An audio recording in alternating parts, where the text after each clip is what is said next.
Alors, la Gemara, dans Yoma, Daf Nun Dalet, page 54, la Gemara elle raconte l'histoire suivante. Bécha Shayou Israël Olim la Régel, mais Galgelim Lahem et Aparochet. Alors, vous savez que à l'époque du Beth Amikdash, les Juifs, ils allaient à Jérusalem pour ce qu'on appelle Aliyah la Régel. D'accord, ils allaient les trois fêtes, Pessah, Shavuot, Sukkot, ils allaient à Jérusalem.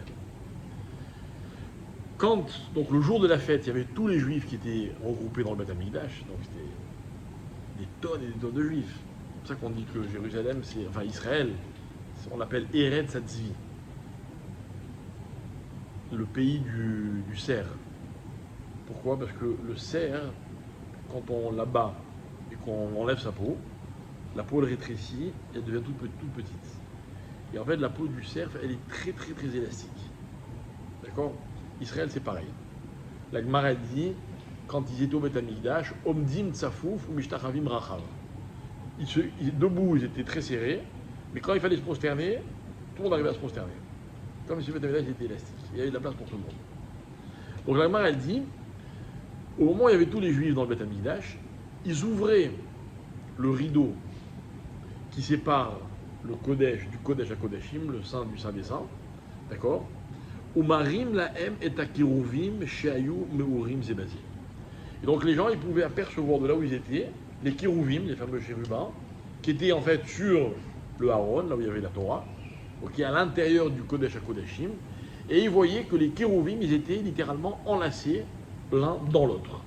Meurim zebazim. Et sur ce enlacé-là, il y a plusieurs images, plusieurs explications, dont une qui dit que Meurim, c'est pas seulement enlacé, c'est comme un couple dans l'intimité. D'accord? Donc ils étaient un dans l'autre. Comme ça, elle dit la Gemara. Veomrim lahem, et donc on montrait ça aux Juifs, on leur disait Re'u chibatrem nifnei makom ki chibat zachar venekeva.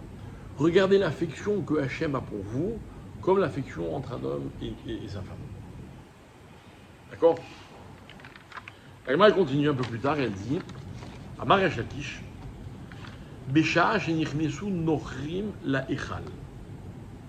Lorsque les goïms sont rentrés dans le Beth Amikdash et donc ils ont tout détruit.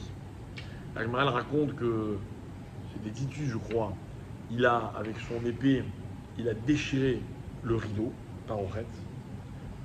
Et il y a du sang qui est sorti du parochet, comme si c'était quelqu'un de vivant. Et quand il a enlevé le parochet, qu'est-ce qu'ils ont vu? Les kérouvim. Ok? Raou kérouvim, meurim zébazé. Il les a vus, les deux enlacés, comme on a dit tout à l'heure. Ok? Alors j'explique, avant de continuer. Dans un autre texte de la Gemara, dans Baba Batra, la Gemara elle dit, elle ramène deux chachamim, Rabbi Yochanan et Rabbi Elazar. Rabbi Yochanan il dit que les kérouvim, ils étaient tournés l'un vers l'autre. D'accord? C'était deux anges qui avaient l'apparence d'enfants, en or massif, et ils avaient les ailes déployées, et leurs ailes se touchaient. D'accord? Donc comme une espèce d'arc.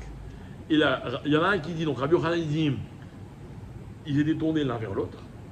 Vechad Amar et Rabbi Elazar il dit non, Penehem la baït. Ils étaient en fait tournés, leur visage, ils ne se regardaient pas, ils regardaient l'intérieur du Echal, du Kodesh à Kodeshim. D'accord? La Gemara demande, question sur l'un, question sur l'autre, etc. La Gemara dit non, en fait, voilà comment il faut comprendre. Les deux ont raison. L'eau cache pas une question. Mais, chacun y parle d'une autre situation. Kan, Bisman, chez Israël, aussi Mretono Shel Makom, Kan Bisman chez En Israël aussi Mretono Shel Makom.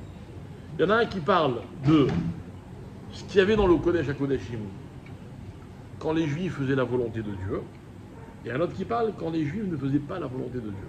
En d'autres termes, quand ils faisaient la volonté de Dieu, donc Dieu était content, donc ils se regardaient, comme le peuple juif et Hachem. Quand ils ne faisaient pas la volonté d'Hachem, alors il y avait un miracle, c'était l'or massif. Les têtes, elles se tournaient, elles ne se regardaient pas, comme si Dieu et Israël, ils ne se regardaient pas. D'accord? Donc, à plus forte raison, tu l'as. À plus, voilà, Khazak, bravo. À plus forte raison, si on dit que c'est pas seulement qu'ils se regardaient. Bon, Parfait. tu l'as vu, c'est bien vu. Merci pour l'illustration. C'est toujours intéressant. Hein. Bien sûr. Bien sûr. Bah, le reste, on verra une autre fois. Donc, à plus forte raison, si on dit qu'ils n'étaient pas seulement tournés l'un vers l'autre, ils étaient carrément enlacés l'un avec l'autre. D'accord? Alors, revenons à notre histoire. Resh Lakish, il disait, quand ils sont rentrés pour détruire le Beth Amikdash, ils sont rentrés dans le Kodesh HaKodashim. Qu'est-ce qu'ils ont vu? Comment étaient les Kérouvim? Normalement, comment ils auraient dû être? C'est pareil. C'est pareil, pas tourner l'un vers l'autre. Or là, ils étaient Meourin Zébazé. Au Tsioun, qu'est-ce qu'ils ont fait? Nos ennemis, ils ont pris les Kérouvim. Au Tsioun, la Chouk, ils ont mis sur la place publique, Véamrou, et ils ont dit, Israël, Alalou, ce peuple-là de Juifs, chez Birkatan Bracha, ou Vikilatan Klala, dont la bénédiction est une bénédiction, la malédiction est une malédiction. Ils ont voulu parler du pouvoir du peuple juif. Yaskou Bedvarim Alalou, dans leur saint des saints, c'est ça qu'ils sont. Alors, c'est ça leur symbole. Un homme et une femme qui sont enlacés ou pire. Miyad Izilum, ils les ont encore plus méprisés. Comme il est dit, Kol Mechabdea Izilua Kiraou Ervata, comme il dit le passage dans Echa, tous ceux qui les respectaient les ont méprisés parce qu'ils ont vu la nudité du peuple juif, ou la nudité de Jérusalem. Ok? Donc la Gemara dit, c'est quoi la nudité? C'est en fait ce couple de Kérouvim qui était enlacés, ou qui était même carrément dans l'intimité comme un couple. Ok? Bien. La Gemara demande, la Gemara dit, mais pourquoi? Ça veut dire quoi l'expression? Qu'est-ce qu'ils ont dit? Ils ont dit, le peuple juif dont la bénédiction est bénédiction, la malédiction est malédiction. C'est ça qu'ils font dans leur Kodesh HaKodashim. C'est tout ce qu'ils ont trouvé à dire sur les juifs. Aujourd'hui, on aurait dit les juifs qui c'est donneur de leçons, ce peuple orgueilleux, je ne sais pas tout ce qu'on aurait. Voilà. Ou alors on aurait dit, ce peuple qui symbolise la morale ou la moralité, ce peuple qui respecte la Torah, c'est ça qu'ils font dans leur Kodesh HaKodashim, c'est ça leur Torah. C'est un rapport avec bénédiction, malédiction.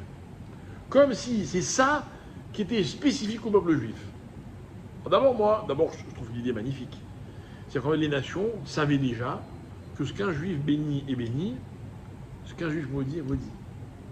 Ok? Il y a encore des peuples de nos jours, comme par exemple le Maroc, où ce que disent les juifs est très important. Ok? Mais en fait, nous, on va essayer d'aller un petit peu plus loin. Donc, la deuxième question qu'on peut se poser, c'est quoi?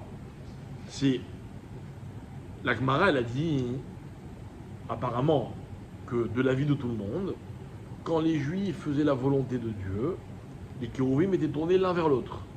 Or là, au moment de la destruction de Jérusalem, les Juifs, ils avaient fait la volonté de Dieu ou pas? Eh ben non. La Gemara, les Ramim, ils disent, il n'y a pas d'exemple, malheureusement, plus flagrant de ce que les Juifs ne faisaient pas la volonté de Dieu qu'au moment où le Beth Amikdash a été détruit. C'est-à-dire que c'est le summum de la colère de Dieu. Alors pourquoi les Kérouvim, ils étaient enlacés? Là, ils auraient dû être détournés l'un de l'autre. D'accord? La question, elle est super connue. Il y a plein de réponses. Il y en a une qui est ultra répandue. C'est celle qui dit qu'en fait, c'est comme un espèce de message d'espoir, comme un père qui punirait son fils et qui lui dirait, tu sais, c'est pas que je t'aime pas, je t'aime, mais il faut que je te punisse pour t'éduquer. Pareil, Dieu, il est très sévère avec Israël, mais en même temps, il dit, voilà, c'est pas parce que je t'aime pas. Bon, elle est très belle explication, moi, elle me suffit amplement. Mais dans la réflexion, on peut aller encore plus loin. Ok? Encore plus loin. Alors,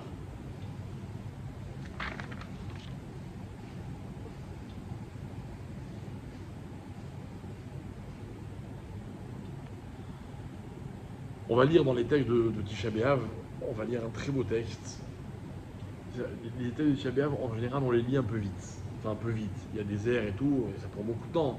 Mais on les lit, on ne les comprend pas toujours. Moi, je m'efforce, là où je prie moi, je m'efforce à propos de certains textes, qui bon, ils ne sont pas tous aussi évidents. Mais avant de les lire, d'en traduire certains, d'expliquer pour qu'on comprenne ce qu'on lit. Il y en a un, par exemple, qui est en fait un poème triste, dans lequel on compare la Shrina, c'est-à-dire la présence de Dieu, à un oiseau. Et ce texte-là, il raconte, il dit, quand les ennemis sont rentrés dans le Beth Amikdash, la Shrina est allée se réfugier. Alors, elle donne toutes les étapes, elle est allée se réfugier sur la fameuse table où il y avait les 12 pains. Et puis, quand ils sont arrivés les ennemis à la table, alors elle est allée sur la Ménorah. Puis après de la Ménorah, elle est allée au Misbéar. Puis après, elle est allée là. Et puis au bout d'un moment, il n'y avait plus où se réfugier. Donc la Shrina, comme un oiseau, elle s'est envolée et elle est partie. Ok ? En fait, c'est un concept qu'il faut intégrer, qui est très important. Ce concept-là, c'est que la vraie dimension de l'exil, au-delà de l'exil des hommes, c'est ce qu'on appelle l'exil de la Shrina. Galout à Shrina. D'accord ? Ça veut dire, nous les hommes on est exilés, mais plus que les hommes, c'est Dieu qui est exilé. Dieu il avait une résidence dans laquelle on venait le voir, dans laquelle il y avait une Kedusha absolue que tout le monde respectait. Et puis un jour, il y a eu la destruction du Beth Amikdash, les Juifs sont chassés de Jérusalem et d'Israël, et bien Dieu n'a plus de résidence. D'accord ? Quand on est témoin d'une immoralité, le vrai drame, c'est quoi ? C'est que c'est Dieu qui souffre le plus. Normalement, la Shrina, la présence de Dieu, elle est partout dans le monde. Maintenant, quand il y a une immoralité flagrante, la Shrina, elle peut venir dans cet endroit-là. Non, elle est renvoyée. C'est comme si on lui dit, on ne veut pas que tu sois là. C'est comme si moi, je reçois du monde chez moi à la maison, puis au bout d'un moment, ils font quelque chose qui me déplaît fortement, mais je ne peux pas les empêcher. Donc qu'est-ce qu'ils me disent ? Ben, si tu n'es pas content, sors. Et moi je ne suis pas content, donc je vais sortir. Mais j'étais chez moi il y a une minute. Ben, tu n'es plus chez toi. Ça c'est Galout Shrina. À Tisha B'Av, on va pleurer. On pleure depuis des siècles et des siècles et des millénaires. Ok ? On pleure pourquoi ? On pleure pourquoi ? Mais est-ce qu'il nous manque vraiment le temple ? On est vraiment mal sur le Beth Amikdash, c'est la vérité.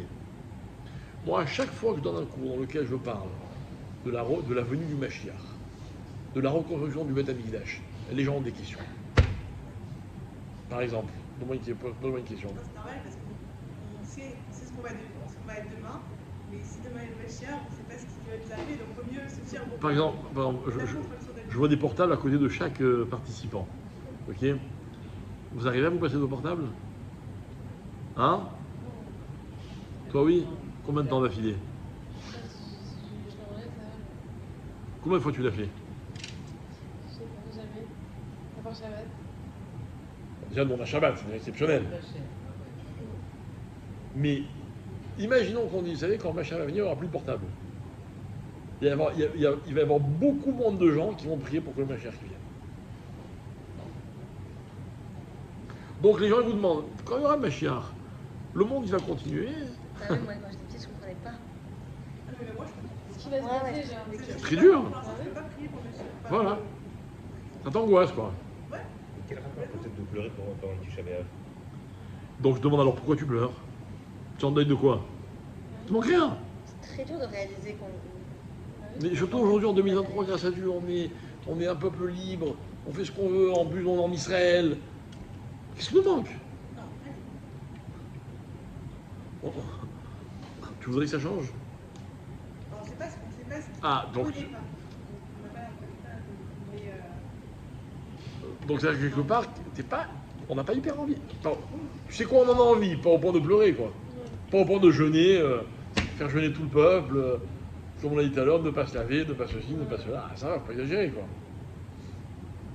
Alors en fait, écoutez bien. En fait, il faut comprendre une chose, c'est que tout ce qu'on fait, c'est pas pour nous, c'est pour la shrina. Ah, mais vous allez me dire, moi, la shrina, la vérité, je la connais pas. Alors je vais vous apprendre ce que c'est la shrina. Je vais vous apprendre ce que c'est la shrina. Il y a marqué dans la Gemara que depuis que le Beth Amikdash a été détruit, il y a plein de portes qui se sont fermées. L'une des portes qui s'est fermée, c'est les portes de la prière. On a tous prié pour des choses, on n'a pas été exaucé. N'est-ce pas? On a prié pour que ta malade guérisse, il n'a pas guéri. On a prié pour gagner au loto, on n'a pas gagné. On a prié pour... On a tous fait des prières, ça n'a pas marché. Ok. Vous voulez que je vous donne un truc pour que ça marche, les prières? Voilà. Un juif, il n'est pas censé prier pour lui. Il n'est pas censé demander pour lui. Voilà, moi je vais aller voir Hachem, dire Hachem, donne-moi une grande parnassa. Ok. Hachem, il ne sait pas que je veux une grande parnassa. S'il ne m'a pas donné la parnassa que j'aurais voulu avoir, il a ses raisons. C'est pas qu'il n'a pas pensé. Je vais jouer au loto, je ne gagne pas. Dieu, il sait très bien que j'ai fait la démarche, j'ai envie. Donc quand je demande, ça change quoi? Parce que je demande, Dieu va me donner. Donc on est tous d'accord que la prière, quelque part, c'est un peu normal qu'elle n'aboutisse pas toujours. Pour qu'une prière soit, ait toutes les chances d'aboutir, c'est-à-dire que ce soit une vraie prière, voilà ce qu'il faut. Il ne faut pas prier pour soi, il faut prier pour la shrina.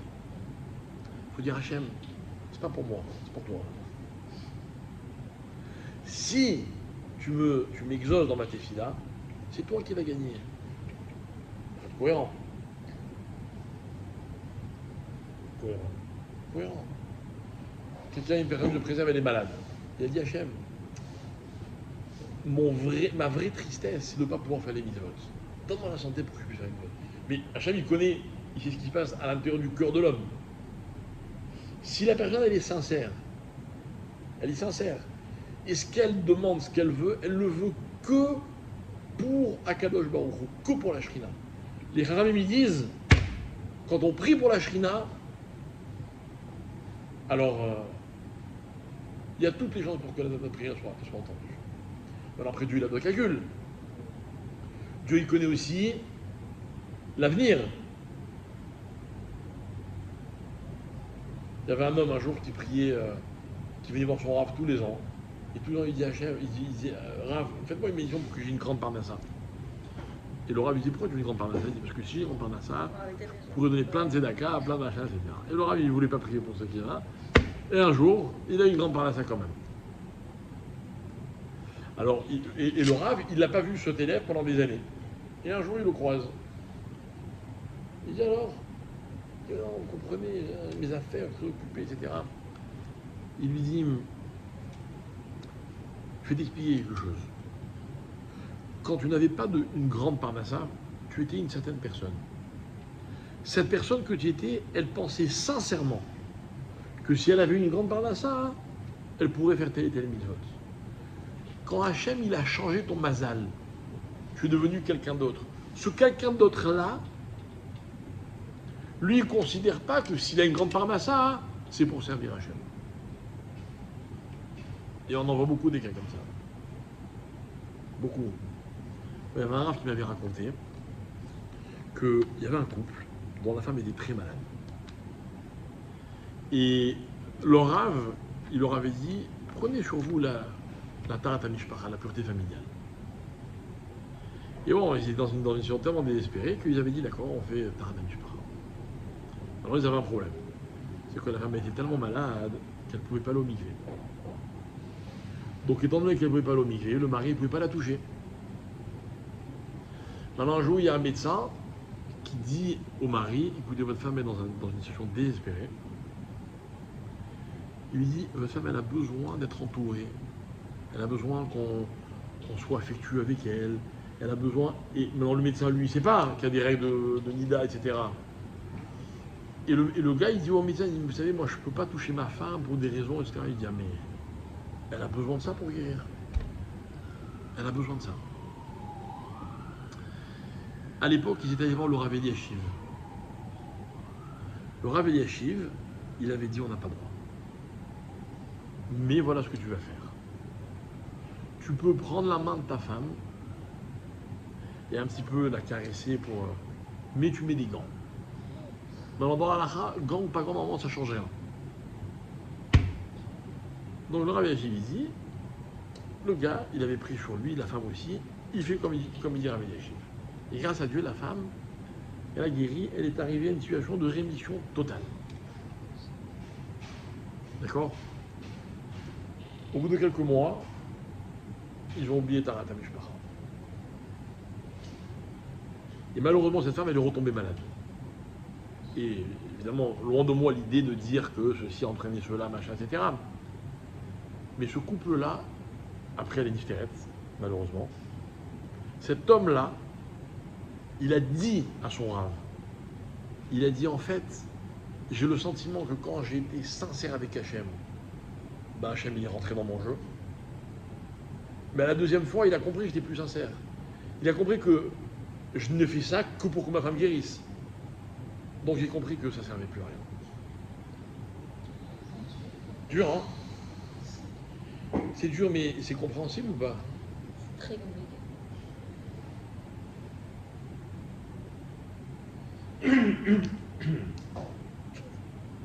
Bien sûr que c'est compréhensible. L'histoire moins. L'histoire, la transe. C'est terrible. Qu'est-ce qui est terrible? Bah, c'est terrible d'imaginer qu'on ne puisse pas toucher. Ah, la halakha, oublie la halakha maintenant, oublie la halakha. C'est terrible. Oublie la halakha. À un moment donné, ça doit dépasser le Hein?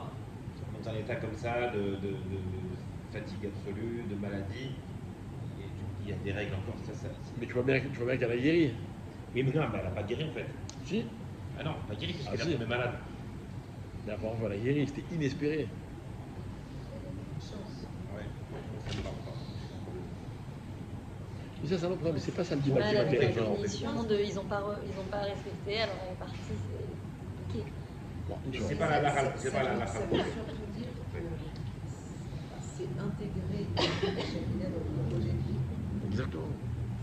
Mais c'est tout, c'est très simple. Dans tout ce qu'on fait, C'est très simple. C'est-à-dire qu'en fait, ce couple-là, il y a un moment dans sa vie où il a compris que, en intégrant la shrina dans sa vie, la vie allait prendre une autre dimension et ils allaient dépasser la maladie. D'accord? Et ça a marché. Mais après, ils n'ont pas intégré la shrina dans leur vie. Donc ce qui a marché à un moment, bah, ça s'arrête de marcher parce que ça n'existe plus. Vous comprenez, je ne suis pas dans la relation de cause à effet. Je refuse cette approche trop simpliste. Et c'est ça qui rend les choses dures aux yeux des gens, parce que, pour une raison très simple, tous les religieux ne sont pas immunisés de tous les drames de la vie, et tous ceux qui ne sont pas religieux ne sont pas forcément condamnés d'avance. Mais là, il y a une histoire intéressante. Ils ont intégré la shrina juste le temps de la guérison, mais pas pour leur vie, quoi. Alors, Je vais me rapprocher de Dieu dans le but et l'église, après j'abandonne. Ils étaient sincères dans leur démarche. Eh oui, mais l'engagement, c'est un engagement. Sinon, c'est trop facile. voir Ça m'énerve, le c'est sûr, projet. Allez, Le projet, c'est d'intégrer tout un tas de... tu sais, dans ta vie, je vais dire une chose, dans ta vie, sois très, très, très prudente avant de t'engager. Des vrais engagements dans ta vie, tu vas en faire quelques-uns. Tu les compteras sur le doigt d'une main. Mais quand tu vas t'engager, tu vas t'engager. Un engagement, normalement, un engagement, il n'y a rien, quasiment rien, hein, qui peut annuler un engagement. Ah, mais non, les hommes n'arrivent pas à tenir leurs engagements, c'est autre chose. Mais l'engagement, il reste engagement. La problématique des couples, Voilà, par exemple. par exemple. Par exemple. À quel âge tu comptes te marier, à peu près? Non, à peu près, donne-moi une tranche. Entre 26 et 30. Entre 26 et 30. Donc ton mari va t'épouser, ok, tu seras jeune, fraîche, détendue, d'accord? Et dans 20 ans. C'est super pour rester jeune, fraîche et détendue. Mais si tu n'y arrives pas, il y a des gens qui n'y arrivent pas. Alors ton mari, enfin pas toi, ça déjà, hein, mais un mari, il peut venir et dire à sa femme, d'ailleurs une femme, hein, parce que c'est pareil, un kiff, hein. Tu sais, écoute, je suis désolé, mais je suis sur la base des accords Signé en voilà, date de- qu'on a établis pour fonder notre couple, il n'y a plus d'engagement. Oui, mais là, il y a une vraie conséquence. Ça veut dire qu'il y a un vrai changement mental. Alors que si, par exemple, c'est de prendre une mitzvah sur soi, la conséquence, elle n'est pas immédiate. Ou alors, on ne sait pas à quoi s'attendre. Ça veut dire que notre vie, elle ne va pas changer du jour au lendemain, on le sait. Enfin, on ne sait pas, justement. Alors, tu sais quoi, là, peut-être que Dieu, il aurait répondu, ah, ta vie ne va pas changer, donc j'avais décidé que cette vie-là devait s'arrêter. Donc elle va s'arrêter. Et la personne, elle est malade, elle ne va pas guérir. Donc il y a quand même un cadeau de Dieu qui dit à ce couple, tu sais quoi, tu t'engages, allez, je te crois. Ça choque personne, hein. Alors pourquoi la deuxième phase, elle choque tout le monde?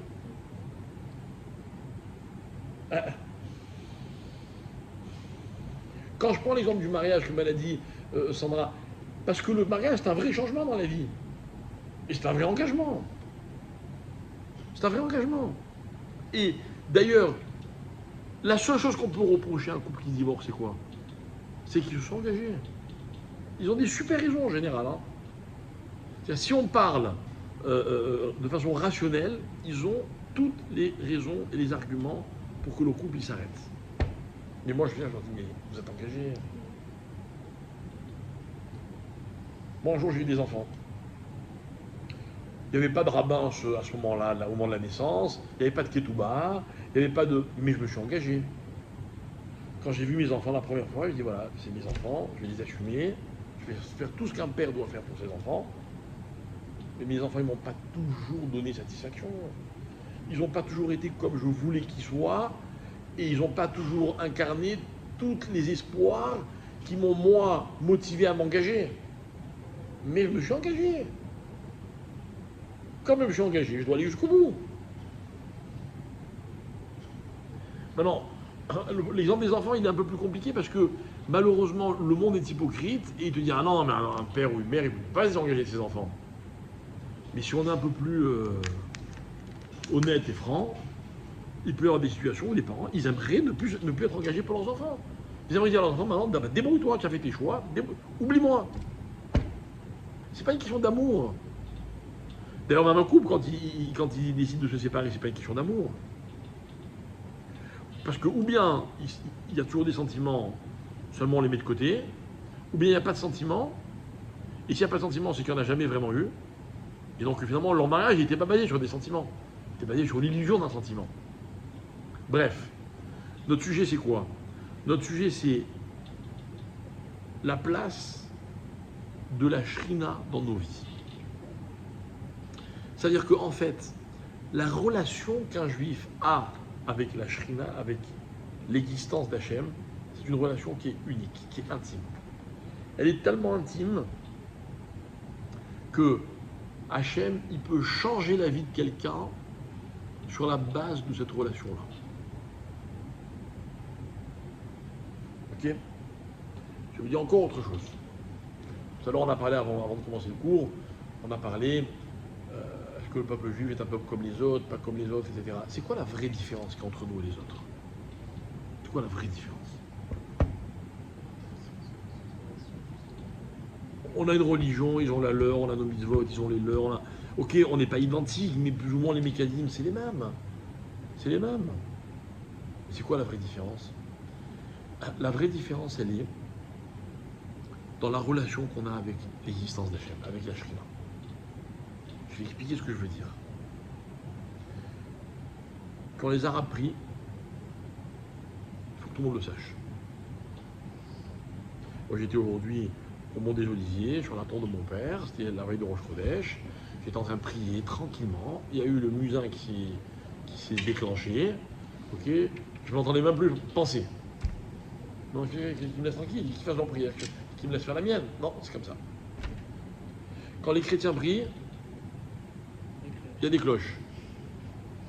Quand nous on prie, il n'y a personne.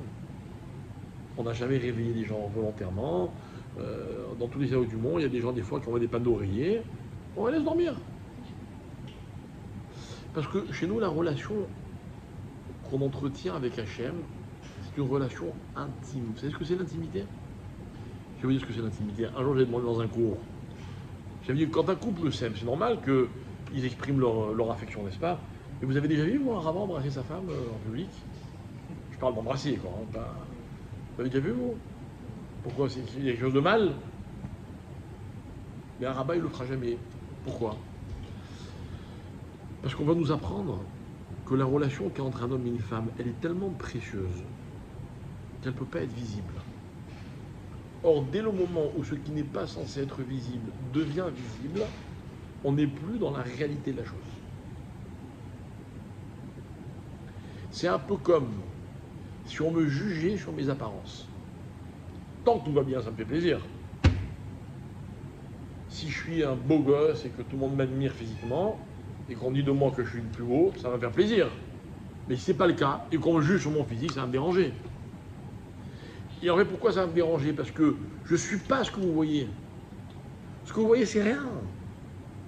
Ce n'est pas le reflet de la réalité. Eh bien, c'est pareil. Un sentiment, dès qu'il est visible, par les autres, hein, je parle, ben, il est dénaturé. Parce que ce que les autres peuvent voir n'est pas la réalité qui existe dans cette relation. C'est-à-dire que si moi je vois deux couples qui s'embrassent, qu'est-ce que je vais me dire? Ah ben les deux ils s'aiment de la même manière. Or en fait, chacun éprouve des sentiments tellement différents. Tellement différents. Il y a une spécificité unique dans la relation entre chaque couple. Chaque couple. Est-ce qu'un couple considère que les autres peuvent comprendre la vraie relation qu'il a avec son conjoint? Impossible. Mais si je le montre, donc je montre des similitudes avec d'autres, donc ce n'est pas du tout la nature de ma relation. Donc entre Hachem et le peuple juif, si on fait ce parallèle, il y a une intimité qui ne peut pas être visible. N'est-ce pas? Si elle est visible, on a un problème. Alors regardez. Il y a des Haramim qui vont expliquer l'histoire que je vous ai racontée. Les ennemis du peuple juif rentrent dans le Beth Amikdash, pénètrent dans le Kodesh HaKodashim et y voient les kérouvim enlacés ou accouplés. Ils prennent les kérouvim et ils les mettent sur la place publique et ils montrent à tout le monde. Et là, il va se passer quelque chose de très grave. Écoutez bien ce qui va se passer. Il va se passer que le monde va s'initier dans la relation qui existe entre Israël et Akadosh Baruch Hu. Et le véritable exil, mes chers amis, c'est celui-là. C'est quand on vide la relation de son intimité.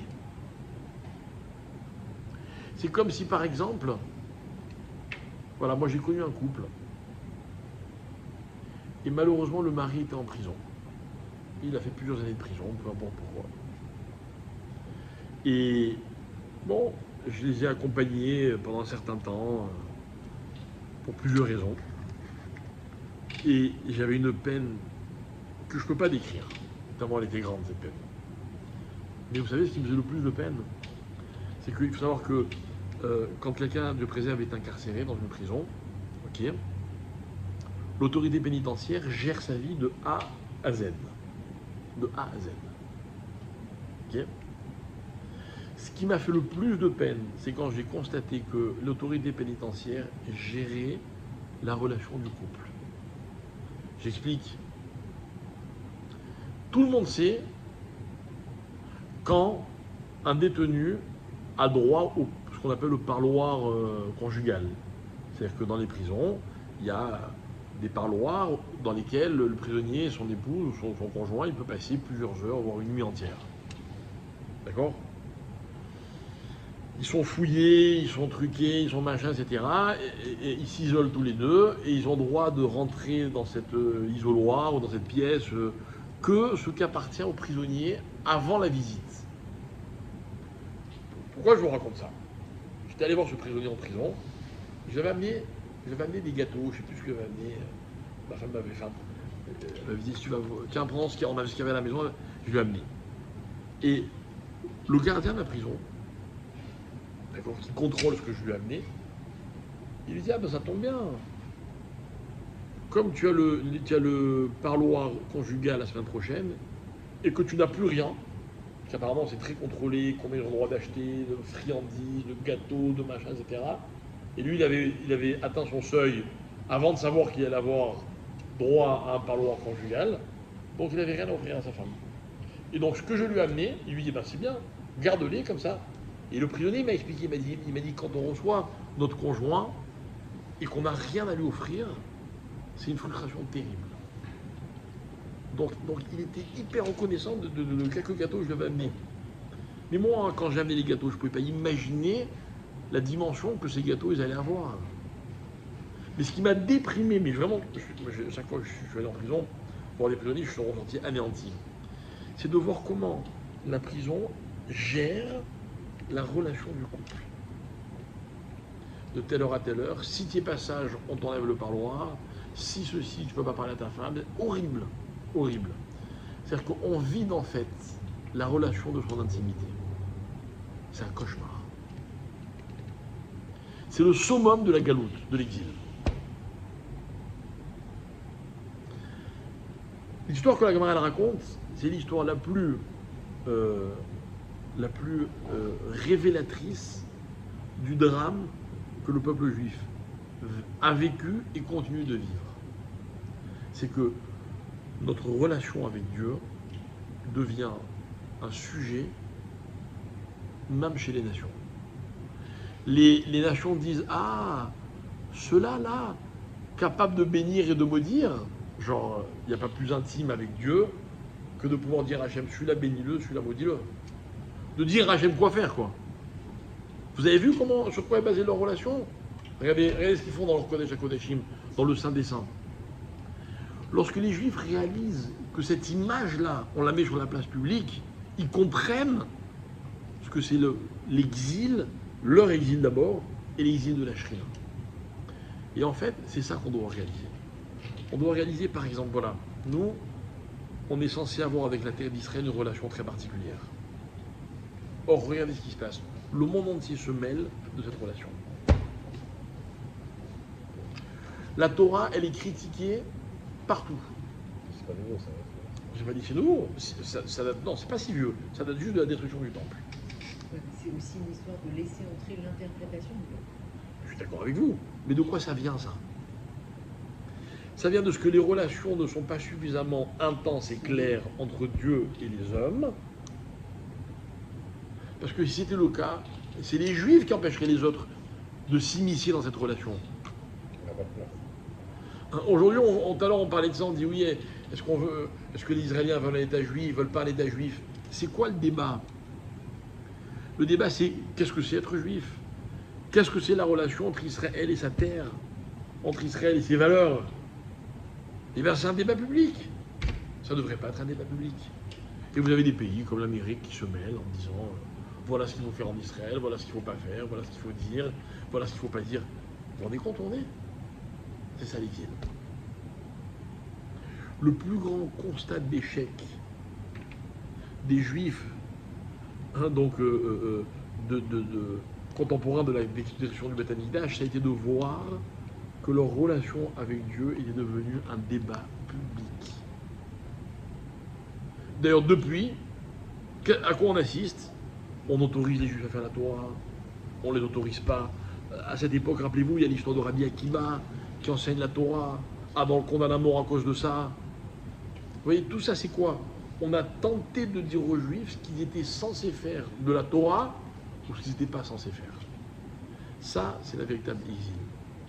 Donc en fait, nous, les Juifs, c'est quoi notre boulot? C'est quoi notre objectif? C'est de recréer cette intimité entre nous et Akadosh Baruch Hu. Et si moi demain j'ai une prière à faire, parce que je veux, la question que je peux me poser et que je peux soumettre à Dieu, c'est Si Hachem m'accorde telle ou telle chose, est-ce que l'intimité entre le peuple juif, entre moi, juif, et Hachem, elle va se trouver bénéficiaire de ça ou pas? Si ce n'est pas le cas, Hachem n'a aucun intérêt d'exaucer ma prière. Si c'est le cas, Hachem il a intérêt à exaucer ma prière. Vous voyez? C'est fou. Mais c'est ça le débat entre l'homme et Dieu. À l'homme de convaincre Hachem qu'il a intérêt à lui accorder ce qu'il demande. Mais pour ça, il faut que l'homme soit très convaincu. Voilà pourquoi quand on va voir un grand tzaddik, on lui demande une bracha, parce que lui, quand il va nous faire une bracha, c'est pas pour nous qu'il va la faire la bracha. Non, il aime les juifs. Mais lui, il va savoir si, en demandant ceci à Hachem, entre guillemets, excusez-moi l'expression, est-ce qu'Hachem il a un intérêt dans cette démarche-là? Quand on demande un conseil à un rave, le conseil du rave, ça va être quoi? Moi, il n'y a pas longtemps, un couple vient me voir, quelqu'un me voit, me dit voilà, je sors avec une personne, est-ce que vous me conseillez de me marier ou pas? Je sais, moi. Mais il faut une réponse. Ouais. Ma réponse est très simple. Si votre. Parce qu'il y en avait un qui était beaucoup plus religieux que l'autre. Si ensemble vous pouvez évoluer dans la Torah, oui, vous vous mariez. Si ensemble vous ne pouvez pas évoluer dans la Torah, parce qu'il y en a un qui va freiner l'autre, pardon, et au lieu d'avancer, on va reculer, ben, reconsidérez bien votre question. C'est clair, je ne l'ai pas inventé, j'ai marqué dans tous les textes. Donc maintenant, pour moi, en préparant ce cours, cette Guémara, elle prend une nouvelle dimension. Je la connaissais, l'histoire de ils ont mis ça sur la page publique, et ils se sont moqués. Bon, alors nous, ça nous fait mal qu'on se moque de Hachem, etc. Mais c'est beaucoup plus profond que ça. C'est que la relation avec Hachem, qui était censée être intime entre lui et nous, elle est devenue publique. Publique. Vous savez, on parle beaucoup de tzniout. Alors nous, en général, la tzniout de base, c'est se couvrir, pas se couvrir. Mais la tzniout, c'est beaucoup plus que ça. La tzniout, c'est tout ce qui, pour un individu, a tellement de valeur que ça ne doit pas concerner les autres.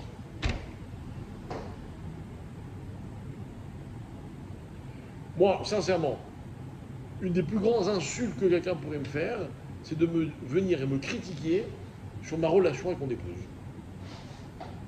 C'est dramatique, quoi. Mais ça regarde personne. Alors évidemment, si vous êtes mon père ou mon maître, vous pouvez me donner des conseils. Ça oui. Des fois, on a besoin de conseils. Mais dans l'absolu, c'est pas censé arriver. On est censé gérer ça dans l'intimité. Si on n'est pas capable, il y a un problème. Notre problème, c'est qu'on n'arrive pas à rester les intimes de Dieu. On n'arrive pas à faire que Dieu soit notre intime, notre ami intime.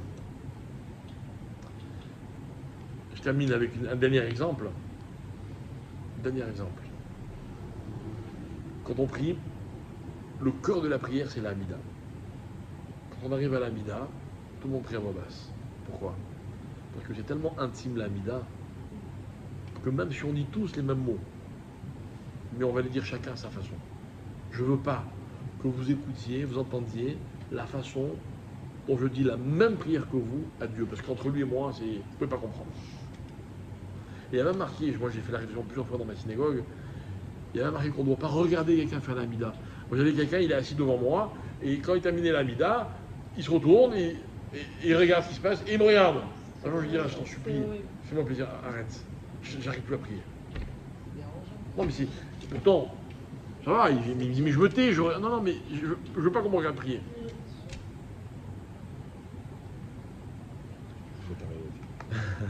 Voilà ce que c'est Tisha B'Av. Tisha B'Av, on pleure d'avoir perdu cette intimité avec Dieu. Alors ne vous cassez pas la tête, comment ça va être, le Mashiach, tout ça c'est des faux problèmes. Ça va être bien. Ça va être bien. C'est très intéressant aussi de dire que ce n'est pas une relation de cause à effet par les Juifs. Parce que ce serait trop simple. Ah ben évidemment. Et que finalement. Tous ceux qui feraient les mitzvot seraient heureux, machin. En fait, et que même quand tu fais pas les mitzvot, même quand tu fais une avéra, de rester dans cette connexion avec Hachem. De parler, en lui disant ok d'accord, j'ai peut-être fauté, j'ai fait ça. Mais en tout cas que le lien soit encore là en fait. Bravo. C'est ça en fait le Hachem. Bravo. Et c'est ce qui permet à un homme de faire teshuva d'ailleurs. Et c'est pour ça que même quelqu'un qu'on voit fauter, il ne faut pas le juger. Pourquoi on ne peut pas le juger? C'est pas seulement une question on va dire, social ou relationnel. Il ne faut pas lui donner le sentiment qu'à cause de sa faute, l'intimité de sa relation ou l'intensité, elle a changé. Et si on arrive à le convaincre que c'est resté au même niveau, il a toutes les chances de vouloir faire teshuva et de réparer sa faute. Voilà. Exactement.